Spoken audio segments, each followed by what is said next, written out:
বিসমিল্লাহির রহমানির রহিম। আসসালামু আলাইকুম। কেমন আছেন ভাই বারাদার? যাই হোক, থাইল্যান্ডে এসে পৌঁছাইছি এবং 31st নাইট আসলে কষ্টেই কাটাইতাছি। এখানে সবাই আসে 31st নাইটে রাত্রেবেলা ওয়াকিং স্ট্রিটের এখানে। এখানে অনেক আতশবাতি জ্বালানো হয়। তো জাস্ট আপনাদেরকে একটু দেখালাম। আসলে অনেক দুঃখের মাঝে আমাদের নতুন বছরটা শুরু হইছে।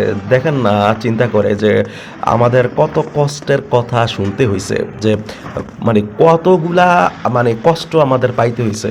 ওসমান আদির মৃত্যু, তারপর মা জননী খালেদা জিয়ার মৃত্যু, সব কষ্ট খালি শুধু কষ্ট দিয়া শুরু হইছে মানে এই বছরটা।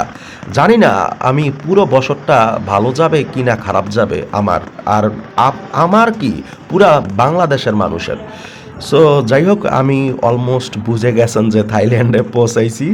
আর এখানে 31st নাইট এভাবেই হয়। 31st নাইট রাত্রেবেলা এটা হচ্ছে পাতেয়া, যেখান থেকে আতশবাতিগুলো উঠতেছে দেখতেছেন এখন।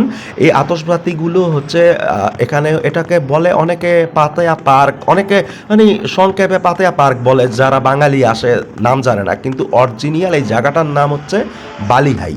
বালিহাই। তো বালিহাই এখানে আমার অনেক অসংখ্য ছবিও তোলা আছে।